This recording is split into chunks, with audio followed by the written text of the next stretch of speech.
তিস্তা যেহেতু একটু অভিন্ন নদী, বাংলাদেশের ৫৪টি অভিন্ন নদী, তার ভিতরে ৫১টি প্রতিবেশী ভারতের সঙ্গে, এবং এইটা কিন্তু ২০১১ সালে সমাধানের কথা। ভারতের প্রধানমন্ত্রী তৎকালীন সফরের সময় প্রায় সব চূড়ান্ত, বাংলাদেশের সেখানে কোনো ঘাটতি ছিল না, এমনকি বন্টনও চূড়ান্ত হয়েছিল, কিন্তু সেটি হয় না ভারতের অভ্যন্তরীণ রাজনৈতিক সংকটের কারণে।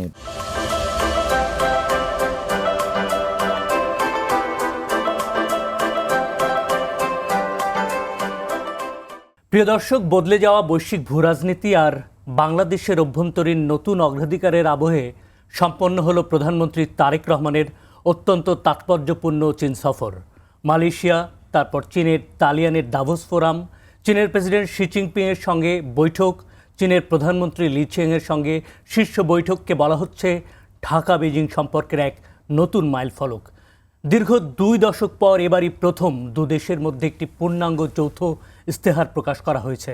সেই সাথে বিনিয়োগ, উদীয়মান শিল্প, প্রযুক্তি, তিস্তা প্রকল্প, নদী ব্যবস্থাপনা সহ গ্লোবাল ডেভেলপমেন্ট ইনিশিয়েটিভে বাংলাদেশের যুক্ত হওয়া সহ সই হয়েছে ১৭টি অত্যন্ত গুরুত্বপূর্ণ সমঝোতা স্মারক সহ চুক্তি। আজ আমরা কথা বলবো প্রধানমন্ত্রীর চীন সফর, ঢাকা বেজিং সম্পর্কের অর্জন নিয়ে। এই গুরুত্বপূর্ণ বিষয়গুলো বিশ্লেষণ করতে আমাদের সঙ্গে যারা আছেন পরিচয় করে দিই তাদের সঙ্গে।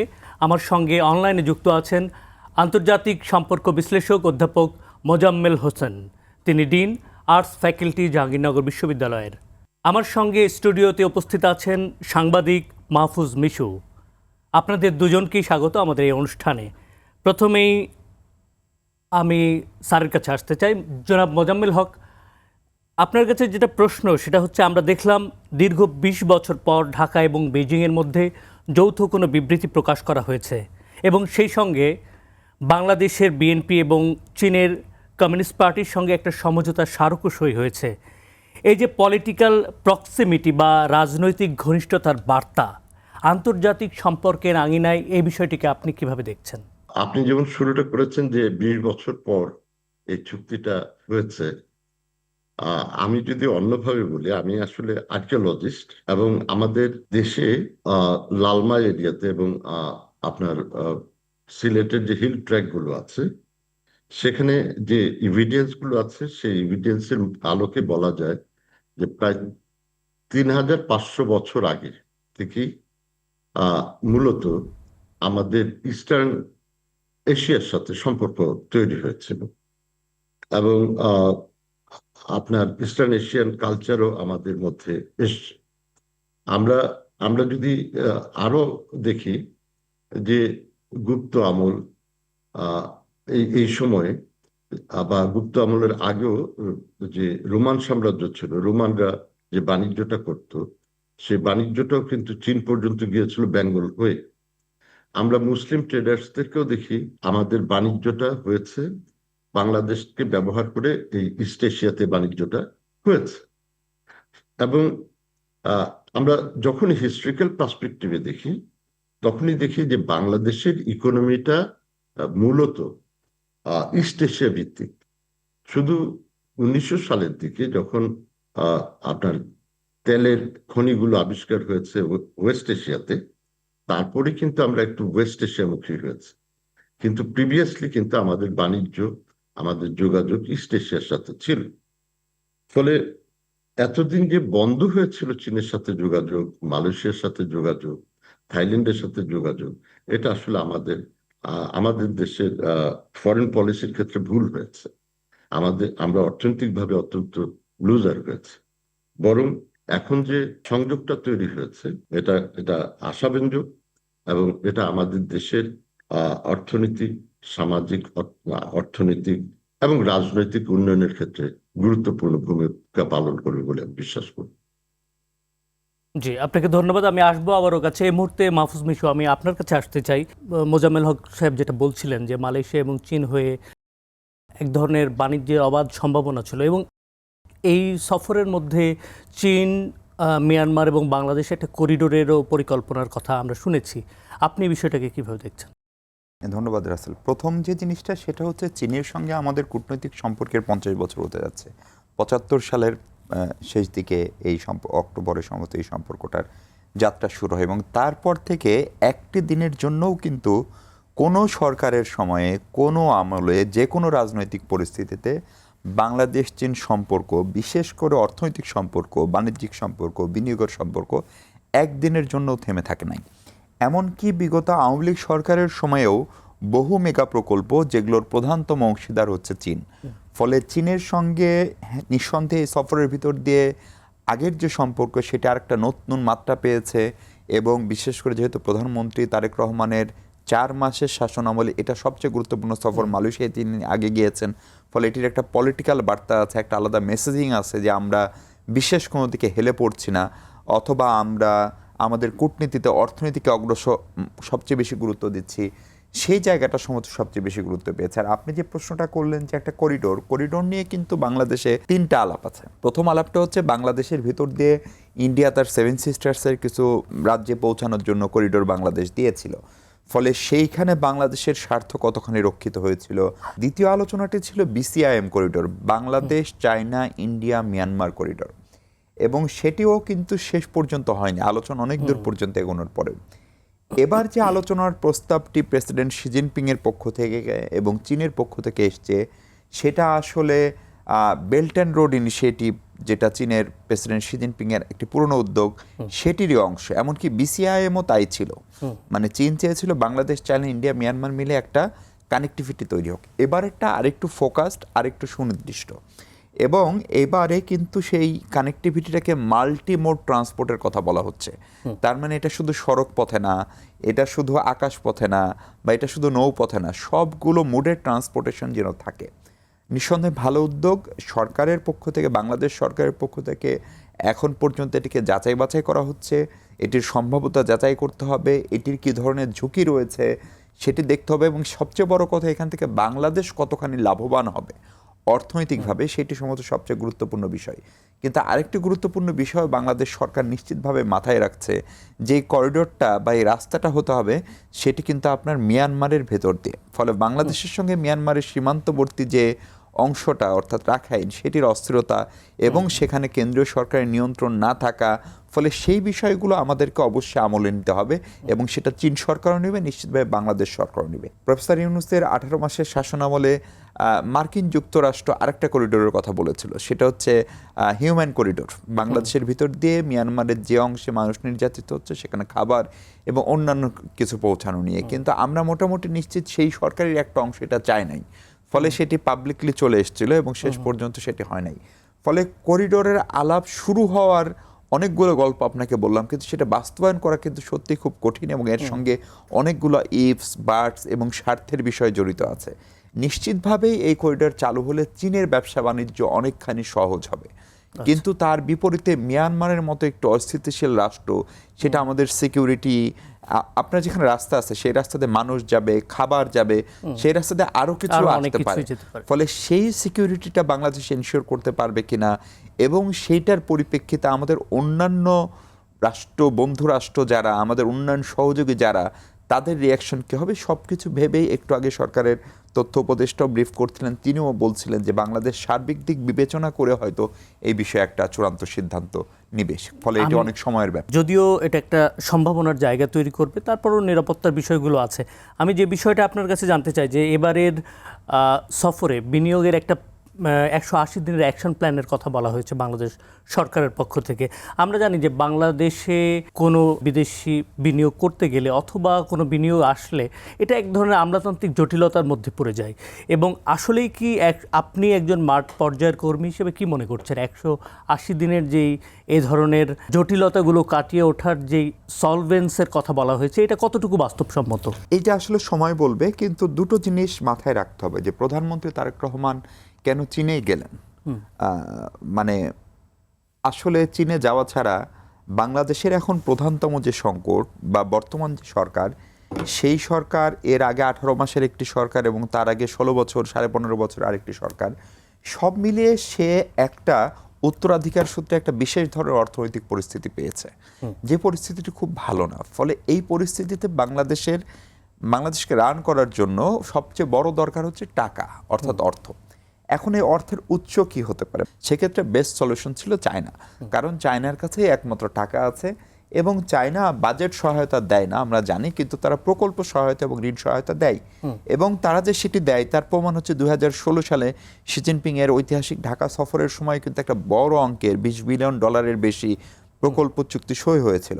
যদিও আমরা আমাদের দক্ষতা এবং আমলাতান্ত্রিক জটিলতা নানান কারণে যতদূর জানি $7 বিলিয়ন মতো আমরা ছাড় করতে পেরেছি বা কাজে লাগাতে পেরেছি। ফলে এই যে 180 দিনের সময়সীমা বেঁধে দেওয়াটা, এইটার একটা ইতিবাচক দিক হচ্ছে যে আপনি কবে নাগাদ করবেন সেটার একটা টাইম ফ্রেম থাকলো। ফলে এই প্রক্রিয়ার সঙ্গে যে সমস্ত সংস্থাগুলো জড়িত, বিশেষ করে বিডার one stop crisis centre, BIDA chairman নিজে গিয়েছেন এবং এই সফরেও বিডার হিসাবে $9.2 বিলিয়ন মতো ইনভেস্টমেন্টের একটা প্রতিশ্রুতি পাওয়া গেছে। এখন এই প্রতিশ্রুতিগুলোকে ট্রান্সলেট করা মানে বাস্তবায়ন করা হচ্ছে কিন্তু সরকার প্রধানের বা অর্থমন্ত্রীর বা পররাষ্ট্রমন্ত্রীর কাজ না। এই কাজটা করবে হচ্ছে আপনার আমাদের স্থানীয় প্রশাসন। ইন্টারিমের 18 মাসের সময় অনেক চেষ্টা করেছে বিনিয়োগ আনা যায়নি, কারণ এই সরকারের মেয়াদ কতদিন জানে না। কিন্তু এখন আপনার যারা ইনভেস্টর তারা একটু কনফিডেন্স পাচ্ছে, কারণ তারা মনে করে যে এটা একটা নির্ধারিত মেয়াদের সরকার, 5 বছর মেয়াদের সরকার। ফলে পলিটিক্যাল স্টেবিলিটিটা ভীষণ রকমের ইম্পর্টেন্ট। আমলাতান্ত্রিক যে লাল ফিতার দৌরত্ব সেটা যদি না কমে, আপনি যদি কখনো কোনো বিদেশি বিনিয়োগকারীর সঙ্গে কথা বলেন, এনাদেরকে এত জায়গায় যেতে হয়, ধরেন বিস্ফোরক অধিদপ্তরে একবার যেতে হয়, পরিবেশ অধিদপ্তর থেকে ছাড়পত্রের জন্য যেতে হয়, লাইসেন্সের জন্য বিভিন্ন জায়গায় যেতে হয়, এর বাইরে দুর্নীতি, ঘুষ ইত্যাদির অভিযোগ আছে। ফলে আপনি যদি বিনিয়োগকারীদেরকে ওই আস্থা এবং মেসেজটা দিতে পারেন এই 180 দিনের ভিতরে, তাহলে কেবল চীনের বিনিয়োগ না, আপনি যখন একটা বিনিয়োগ বান্ধব পরিবেশ সত্যি সত্যি তৈরি করতে পারবেন, আপনার যখন রাজনৈতিক স্থিতিশীলতা থাকবে, তখন কিন্তু সেটা অন্যান্য দেশের বিনিয়োগ করে দেশে, এটা পশ্চিমা হোক, পূর্বের হোক, মধ্যপ্রাচ্যের হোক, তাদেরকেও কিন্তু একটা ইতিবাচক বার্তা দিবে যে না, এখানে কাজ হচ্ছে এবং তারা সময় বেঁধে কাজটা করে। সো এই 180 দিন আসলে হচ্ছে একটা পরীক্ষার সময়, একটা কি বলে অ্যাসিড টেস্টের সময়। ফলে এই টেস্টে যদি বাংলাদেশ উতরাতে পারে, তাহলে হয়তো আমাদের অর্থনীতির যে ক্রাইসিস, যে কারণে অর্থমন্ত্রীকে বলতে হয় যে আমাদের অর্থনীতি পুরোপুরি স্বাভাবিক হতে আরো 3-4 বছর লাগবে, তার মানে এই সরকারের পুরো মেয়াদ লাগবে, সেই জায়গায় হয়তো স্বাভাবিকরণ প্রক্রিয়াটা আর একটু দ্রুততর হতে পারে। মিশু, আমরা আলোচনা করছিলাম, ফিরবো আবারও একটি বিরতির পর। প্রিয় দর্শক, আপনারা দেখছেন RTV এবং চায়না মিডিয়া গ্রুপের অনুষ্ঠান চায়না ফোকাস। এই পর্যায়ে নিচ্ছি ছোট্ট বিরতি, সঙ্গেই থাকুন।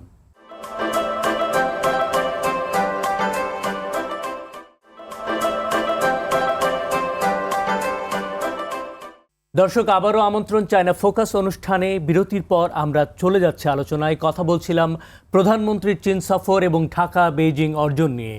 জনাব মোজাম্মেল হক, আপনার কাছে আসতে চাই যে বিষয়টি নিয়ে, সেটা হচ্ছে যে বাংলাদেশ আনুষ্ঠানিকভাবে চীনের গ্লোবাল ডেভেলপমেন্ট ইনিশিয়েটিভ বা GDI যোগ দিচ্ছে এবং একই সঙ্গে ব্রিক্স বা সাংহাই অপারেশন অর্গানাইজেশন SCOর মতো বড় প্ল্যাটফর্মের সঙ্গে চীনের সমর্থন পাচ্ছে।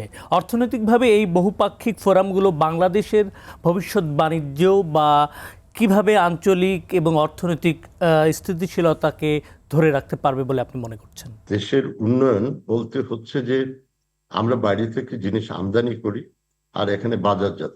চায়না এখন প্রোডাকশন যেমন দেয়, তারা কিন্তু এক ধরনের ইন্টারেস্ট শো করছে আমাদের এখানে কিছু ইন্ডাস্ট্রিয়াল ডেভেলপমেন্ট করবে। তো ফলে আমরা যদি এই ডেভেলপমেন্টটা করতে পারি, আমাদের মানুষ যেমন এখানে কাজ করার সুযোগ পাবে, প্লাস আমাদের টেকনোলজিক্যাল ডেভেলপমেন্টটা হবে। এবং যে কথাগুলো বলা হচ্ছে যে একটা মায়ানমার দিয়ে একটা করিডোর হবে, অলরেডি তো হয়েই আছে। আরাকানে তো তাদের ইনফ্রাস্ট্রাকচারটা রেডি আছে। তো সেখান থেকে কত কিলোমিটার, হয়তো 50 বা 80 কিলোমিটারের মতো ডিস্টেন্স হচ্ছে আমাদের কক্সবাজার। তো যে ট্রেডটা আমরা সি পোর্ট দিয়ে করি বা সমুদ্র পথে করি, সেটা আমাদের কস্ট বেশি হয়। আমরা যেমন আমদানি করি, আবার আপনি নিশ্চয়ই শুনেছেন যে চায়নাতে আমরা আমাদের প্রোডাকশন গুলো আমরা জিরো ট্যারিফে দিতে পারবো। বলে আমাদের কিন্তু বিজনেস কোনো না কোনো ভাবে হবে। এবং মায়ানমার প্রসঙ্গে যে বিষয়টা আসে, সেটা হচ্ছে যে মায়ানমারে এক ধরনের আনরেস্ট আছে। তো এই মায়ানমারের আনরেস্ট ঠিক করার ক্ষমতা আসলে আমাদের নাই। এটা চায়না বা বড় শক্তিগুলি একমাত্র এই আনরেস্ট গুলো থামাতে পারে। তো চায়না যখন এই করিডোরটা চালু করতে চায় এবং আমাদের দেশের সাথে এই করিডোরটা তৈরি করে দিবে, তখন অবশ্যই আমাদের অর্থনৈতিকভাবে কোনো না কোনোভাবে বেনিফিট হবে এবং তারা সেই বিষয়টা লুক আফটার করবে। যে প্রসঙ্গটা খুব বড় আলোচনা হচ্ছে, যেমন তিস্তা প্রকল্প। তিস্তা প্রকল্প দেখেন, আমাদের 5 থেকে 7টা ডিস্ট্রিক্ট আছে উত্তরবঙ্গে, যার ডেভেলপমেন্টটা খুব জরুরি। এবং আপনি জানেন যে কাবিখাত প্রজেক্টের ম্যাক্সিমাম কাজগুলি কিন্তু আমরা ওখানে করে থাকি। ফলে তাদের যে কৃষি অর্থনীতি, এই মানুষগুলোকে বাঁচাতে হবে। যে 5 কোটি 6 কোটি বা 8 কোটি মানুষ, এদের অর্থনীতি কিন্তু প্রতিনিয়ত ভেঙে যাচ্ছে। ফলে এটা আমাদের জন্য খুবই এসেনশিয়াল, ইমার্জেন্সি অ্যান্ড এসেনশিয়াল। আমি জরুরি এবং অত্যাবশ্যকীয় এই অর্থে বলছি। এবং এর মাধ্যমে আমাদের ইকোনমিটাও চাঙ্গা হতে পারে। এবং চায়নার কমিউনিস্ট পার্টির সাথে যে সম্পর্কটা তৈরি হচ্ছে, চায়নার সাথে যেন আমাদের বিভেদ না হয়। আর আরেকটি বিষয়, এখন আপনি জানেন যে রিসেন্টলি চায়না এক গ্লোবাল অর্ডারের একজন বড় শক্তি। এবং বহু দেশের সাথে তার যেমন আন্তঃসম্পর্ক আছে, সেই দেশগুলোতেও কিন্তু আমরা আমাদের ফরেন পলিসি, সফট পলিসি এবং আমাদের প্রোডাক্ট গুলো বিক্রি করতে পারবো, এবং আমাদের শ্রম বাজারটাকেও আমরা উন্নত করতে পারবো। এটাই আমার ধারণা পেয়েছে। জি, ধন্যবাদ মোজাম্মেল। মাহফুজ মিশু, আসলে এই সফরে তিস্তা সহ নদী ব্যবস্থাপনার যে বিষয়টি উঠে এসেছে এবং চীন তিস্তায় নতুন করে কারিগরি এবং আর্থিক সহযোগিতার জন্য আবার ফিজিবিলিটি টেস্টের বা স্টাডির জন্য বলা হয়েছে, আপনি কি ভাবছেন এইরকম একটা স্পর্শকাতর ভূ রাজনৈতিক ইস্যু তিস্তা প্রকল্প, এইটা আসলে কি ধরনের সমস্যা তৈরি করবে? আদৌ কি এটার সমাধান কিভাবে সম্ভব? মানে সমাধানটা তো করতেই হবে, এবং গতকালকেই সংসদে প্রধানমন্ত্রী বোধহয় বলছেন যে যে কোনো মূল্যে তার সরকার তিস্তা প্রকল্প বাস্তবায়ন করতে চায়। যেমনটা মোজাম্মেল স্যার বলছিলেন যে এইটার সঙ্গে তো আমাদের আসলে কৃষি, জীবন জীবিকা এবং বহু মানুষের জীবন জড়িত। এবং এই তিস্তা যেহেতু একটু অভিন্ন নদী, বাংলাদেশের 54টি অভিন্ন নদী, তার ভিতরে 51টি প্রতিবেশী ভারতের সঙ্গে, এবং এইটা কিন্তু 2011 সালে সমাধানের কথা আপনার মনে আছে। ভারতের প্রধানমন্ত্রীর তৎকালীন সফরের সময় প্রায় সব চূড়ান্ত, বাংলাদেশের সেখানে কোনো ঘাটতি ছিল না, এমনকি বন্টনও চূড়ান্ত হয়েছিল। কিন্তু সেটি হয় না ভারতের অভ্যন্তরীণ রাজনৈতিক সংকটের কারণে, পশ্চিমবঙ্গের সরকারের সঙ্গে কেন্দ্রীয় সরকারের বিরোধ বা ইত্যাদি ইত্যাদি। সেটি বাংলাদেশের দেখারই বিষয় না। কিন্তু এখন যদি আপনি খেয়াল করেন, পরবর্তীতে যখন এই প্রকল্পের সঙ্গে চীন আস্তে আস্তে যুক্ত হলো, তখনও বাংলাদেশ নিশ্চিতভাবেই, এটি তো শুধু অন্তর্বর্তী সরকার বা বর্তমান বিএনপি সরকার না, এই আলোচনার শুরুও কিন্তু আওয়ামী লীগ সরকারের সময়। ফলে তাদের ওই সেন্সিটিভিটিটুকু নিয়েই নিশ্চয়ই তারা এগোচ্ছে যে এইটার ফলে কোনোভাবে ভারতের জন্য কোনো থ্রেট হবে কিনা। কারণ প্রতিবেশী একটা কঠিন জিনিস, মানে প্রতিবেশী আপনার পাল্টানোর সুযোগ নাই। ফলে কিন্তু আমাদের যেটি দরকার, মানে তিস্তায় সংকটটা কি হয় রাসেল? সংকটটা হয় যে যখন আমার পানি দরকার নাই তখন পানি উপচে পড়ে, যখন দরকার আমার কৃষকের তখন খরা পায় না। ফলে এখন যেটা করা হচ্ছে, এখানে রিজার্ভার তৈরি করা। ফলে সেই, এবং এ ধরনের অভিজ্ঞতা চীনের আছে, নেদারল্যান্ডের সাংঘাতিকভাবে আছে। ফলে এই দুটো দেশ আমাদের এই জায়গায় পার্টনার হতে পারতো। এর ভিতরে চীন যেহেতু আমাদের কাছাকাছি দেশ, অপর প্রতিবেশী একটু দূরে হয়তো, ফলে চীন যদি করে তাহলে সেটা আমাদের জন্য ভালো। ফলে সেটি নিয়ে বাংলাদেশ ভারত সম্পর্কে এটির উদ্দেশ্য যদি পানির রিজার্ভার তৈরি করা, বাংলাদেশে কৃষিতে হেল্প করা এবং ড্রাই সিজনে সেই পানিটাকে কৃষিকাজে ব্যবহার করা, এবং সেটা যদি বাংলাদেশ, চীন, ভারতের সঙ্গে চীনের সম্পর্ক খারাপ ভাবার কোনো সুযোগ নেই, কারণ বড় বাণিজ্যিক অংশীদার তারা। এবং আপনি জানেন যে আমাদের প্রধানমন্ত্রী যাওয়ার মাত্র 2 দিন আগেও কিন্তু চীনা পররাষ্ট্রমন্ত্রী ভারতে এসছেন, ব্রিক্সের ন্যাশনাল সিকিউরিটি অ্যাডভাইজারদের সম্মেলন, সেখানে তারা বৈঠক করেছেন।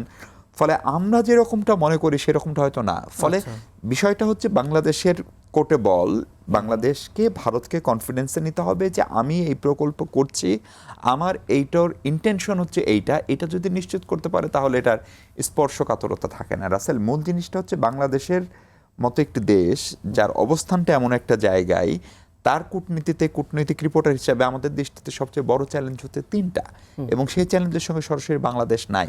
খেয়াল করেন, একটা চ্যালেঞ্জ হচ্ছে মার্কিন যুক্তরাষ্ট্র এবং চীনের এক ধরনের অর্থনৈতিক বা প্রভাব নিয়ে এক ধরনের আছে, প্রতিযোগিতা আছে। ফলে আপনি মার্কিন যুক্তরাষ্ট্রের সঙ্গে আমাদের একটি এগ্রিমেন্ট করা আছে, রেসিপ্রোকাল ট্রেড এগ্রিমেন্ট, যেটি অন্তর্বর্তী সরকার একদম শেষ সময় করেছে। আমরা চীনের সঙ্গে শি জিনপিংয়ের জিডিআইতে যুক্ত হলাম, গ্লোবাল ডেভেলপমেন্ট ইনিশিয়েটিভ। তার আগে আমরা বিআরআইতে আছি, ইন্দো প্যাসিফিক স্ট্র্যাটেজিতে আছি আমেরিকার। ফলে এই ব্যালেন্সটা আমাদেরকে করতে হবে যেন চীন বা মার্কিন যুক্তরাষ্ট্র কেউই আমার উপর অসন্তুষ্ট না হয় বা আমি তাদের কারো ক্ষতির কারণ না হয়। ওইখানে সরকারের যে পলিসির কথা বলছে কাগজে কলমে বাংলাদেশ ফার্স্ট, অর্থাৎ বাংলাদেশের স্বার্থটুকু আদায় করা, সেটি আপনাকে করতে হবে। দ্বিতীয় চ্যালেঞ্জ হচ্ছে চীন এবং ভারত, দুটো দেশই আমার প্রতিবেশী এবং তাদের নিজেদের আন্তঃসম্পর্ক ভালো, তাদের ট্রেড ভলিউম বিশাল, কিন্তু তাদের আমাকে নিয়ে অর্থাৎ বাংলাদেশকে নিয়ে দুই দেশের আলাদা করে মাথা ব্যথা আছে। ফলে সেই জায়গায় আমি কতখানি ব্যালেন্স করতে পারছি। আমার পক্ষে আমার অর্থনৈতিক উন্নয়ন, প্রকল্প বাস্তবায়ন ইত্যাদি নিয়ে চীনকে অবজ্ঞা করার সুযোগই নেই। আর ভারতকে তো অস্বীকার করতেই পারি না, কারণ 4000-এর বেশি স্কোয়ার বর্গ কিলোমিটার, ভারতের কাছে অনেকগুলো টুলস আছে যেগুলো দিয়ে সে আমাকে অস্থির করতে পারে।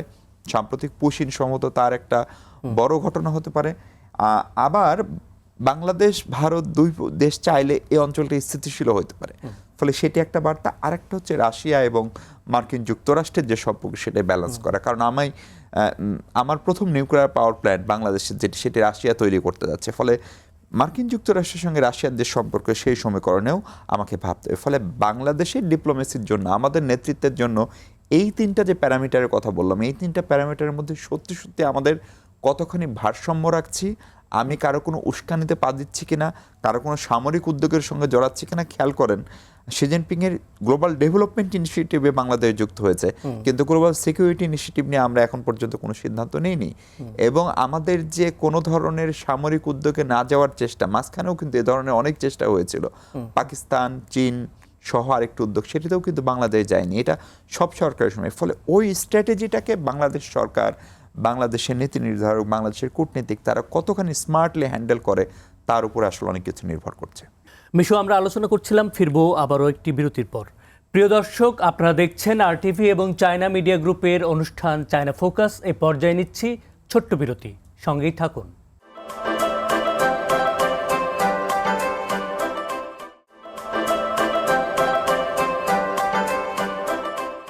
দর্শক, আবারও আমন্ত্রণ চায়না ফোকাস অনুষ্ঠানে। বিরতির পর আমরা চলে যাচ্ছি আলোচনায়। কথা বলছিলাম প্রধানমন্ত্রীর চীন সফর এবং ঢাকা বেইজিং অর্জন নিয়ে। জনাব মোজাম্মেল হক, যে প্রশ্নটি আপনার জন্য সেটা হচ্ছে, এবারের যৌথ ইস্তেহারে রোহিঙ্গা প্রত্যাবাসনের বিষয়টি আবারও গুরুত্ব পেয়েছে এবং চীন এখানে মধ্যস্থতাকারী হিসেবে কাজ করছে। কিন্তু রাখাইনের বর্তমান অস্থিতিশীল পরিস্থিতি এবং আরাকান আর্মির উত্থানের পর বেইজিংয়ের পক্ষে কি আসলেই ত্রিপক্ষীয় উদ্যোগের মাধ্যমে রোহিঙ্গাদের নিরাপদে প্রত্যাবাসন নিশ্চিত করা সম্ভব কিনা? দেখুন,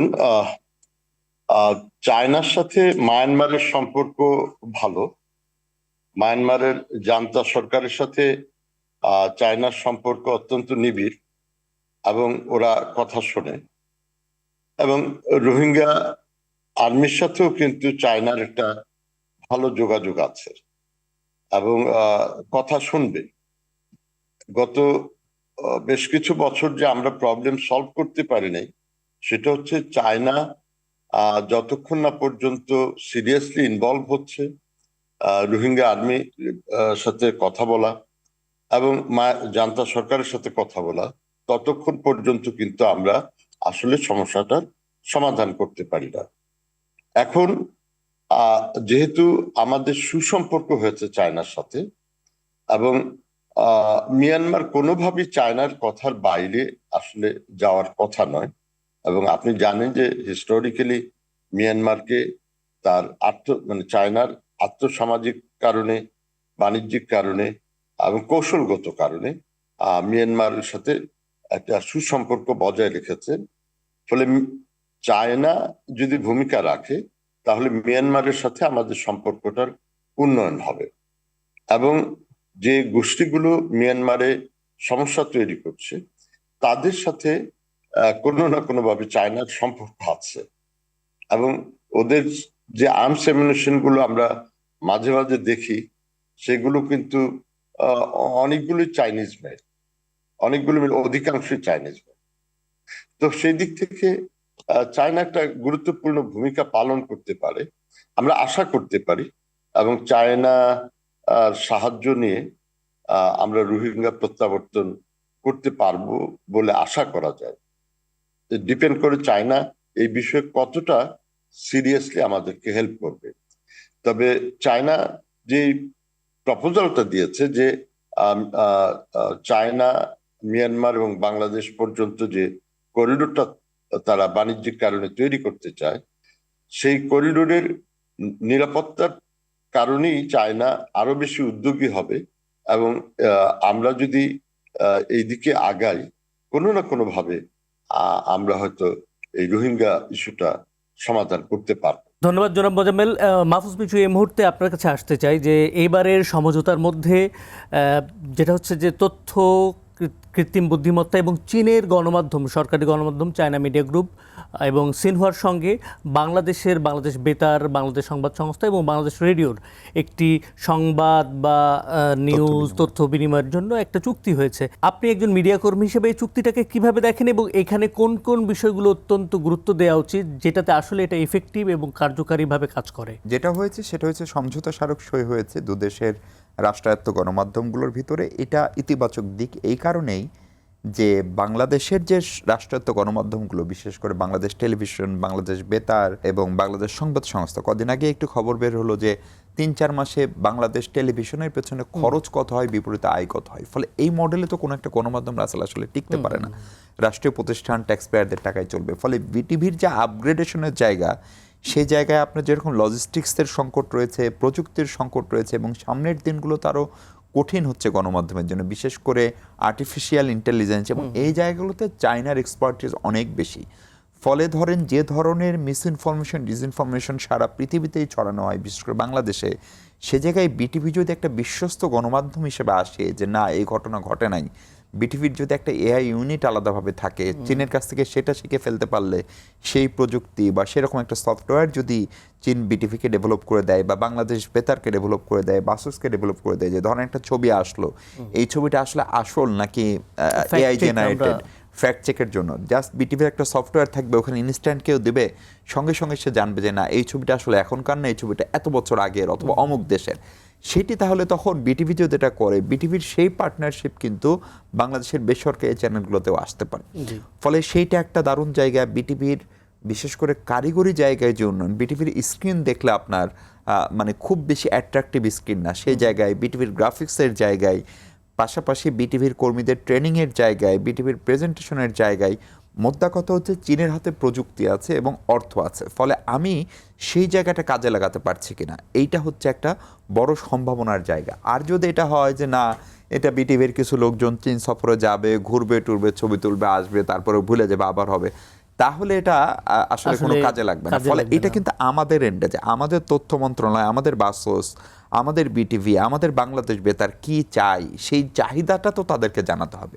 এবং আমি যা বুঝি এবং চীনের যা সক্ষমতা, তাতে আমরা যদি এই কারিগরি সাপোর্টগুলো চাই, এই ক্রিয়েটিভ জায়গার সাপোর্টগুলো চাই, এই ফ্যাক্ট চেকের জায়গায় সাপোর্টগুলো চাই, মিসইনফো ডিসইনফো আইডেন্টিফাই করার ক্ষেত্রে সাপোর্টগুলো চাই, বিটিভির স্ক্রিনকে সুন্দর করা অর্থাৎ গ্রাফিক্স ইত্যাদির ক্ষেত্রে সাপোর্টগুলো চাই, তাহলে আমার ধারণা চায়না মিডিয়া গ্রুপ বা সিনহুয়া সেটি করতে নিশ্চিতভাবে প্রস্তুত থাকবে। ফলে আর আমরা যদি ওটা না চাই, আমরা যদি চাই যে মন্ত্রণালয়ের বড় স্যাররা সফরে যাবেন, সাংবাদিকরা কেউ কেউ সফরে যাবেন, বিটিভির কর্তা ব্যক্তিরা সফরে যাবেন, প্রয়োজনে বাইরের আরও কিছু সাংবাদিক নেই, সেটা করে অর্থ খরচ করতে সেটাও সম্ভব। ফলে আমাদের ওই যে ঘরপোড়া গরু তো সিঁদুরে মেঘ দেখলে ভয় পায়। ফলে চায়নার ইন্টেনশন নিশ্চিতভাবেই এই জায়গাটা মানোন্নয়নের জায়গা। ফলে সে জায়গায় আমরা কতক্ষণে নিতে পারছি, নিশ্চিতভাবে সরকার প্রধানের সদিচ্ছা আছে, তথ্যমন্ত্রীরও হয়তো সদিচ্ছা আছে, কিন্তু কাজটা যারা বাস্তবায়ন করবেন তাদের সেই আন্তরিকতাটা ভীষণ গুরুত্বপূর্ণ। তাহলে হয়তো আমরা বিটিভিকে নিয়ে যে ধরনের আমরা এক ধরনের স্যাটায়ার করি, এক সময় বাতাবি লেবুর বাক্স, তার আগে সাহেব বিব গোলামের বাক্স, বিটিভি একটি কার্যকর গণমাধ্যম হতে পারে। এবং মিশু, আপনি জানেন যে এখন পর্যন্ত মানে বেসরকারি টেলিভিশন চ্যানেলে যতগুলো কারিগরি বা টেকনোলজিক্যাল ইকুইপমেন্ট আছে, তার চেয়ে বিটিভিতে কিন্তু অনেক উন্নত মানের, কিন্তু শুধু এটার ব্যবহার হয় না ওই যে যারা প্রশাসন থেকে বা ক্যাডার থেকে আসছে। শুধু আপনি মানে টেকনোলজির কথা বলছেন কেন, মানে বিটিভির যে পরিমাণ জায়গা আছে, মানে ল্যান্ড ঢাকা শহরে, সে জায়গায় সবগুলা টেলিভিশনের সব জমি একত্রিত করলেও বোধহয় সেটা হবে না। ফলে কিন্তু বিটিভির আবার অনেক কিছু নাই। আমি বিটিভির সম্পর্কে খোঁজখবর নিতে গিয়ে দেখলাম বিটিভির সোশ্যাল মিডিয়া পেজ চালানোর জন্য আলাদা লোকবল নাই, অর্গানোগ্রামে নাই। বিটিভি তার আগের লোকবল থেকেই, অর্থাৎ বাংলাদেশ টেলিভিশনের যে লোকবল সেটি থেকেই ইন্টারিমের সময় একটা 24/7 নিউজ চ্যানেল চালু করলো। এই লোকগুলোই সেখানে যায়। বিটিভির নিজস্ব কোনো রিপোর্টার নাই, তারা কন্টেকচুয়াল রিপোর্টার নাই এবং তাদেরকে শিল্পী সম্মানই দেয়। বিটিভির আছেন প্রডিউসার, যারা আসলে বেশিরভাগই মাঠে যান না, ভিভিআইপি কাভারেজ ছাড়া বা ধরেন প্রধানমন্ত্রী রাষ্ট্রপতি ছাড়া। ফলে এই জায়গাগুলোতে যে চেঞ্জ করার জায়গা, সেই জায়গাটাই আমরা আমাদের এই ডেভেলপমেন্ট পার্টনারদেরকে, বিশেষ করে চীনের সঙ্গে যেহেতু একটি প্রাতিষ্ঠানিক সমঝোতা সই হয়েছে, সেটা যদি কাজে লাগাতে পারে তাহলে বিটিভি হয়তো তার দুর্নাম ঘুচাতে পারবে এবং বাংলাদেশের মানুষের উপকার হবে, রাষ্ট্রটির উপকার হবে। ধন্যবাদ মিশু। আমরা আলোচনা করছিলাম, প্রিয় দর্শক, আপনারা যেমনটি দেখছিলেন, ঢাকা এবং বেইজিংয়ের সম্পর্কের যে নতুন মাত্রা যোগ হচ্ছে বা যে সম্ভাবনাগুলো দেখা গেছে, সেই জায়গাগুলো, এই বিশ্লেষণ থেকে যেই কথাগুলো উঠে আসছে, এগুলোকে যদি সঠিকভাবে আমলে নেওয়া যায় তাহলে হয়তোবা এটা একটা সম্ভাবনার চরম দুয়ার উন্মোচন করবে। দর্শক, আজ এ পর্যন্তই। দেখা হবে আগামী কোনো পর্বে নতুন কোনো অতিথির সঙ্গে। সে পর্যন্ত সবার জন্য শুভকামনা।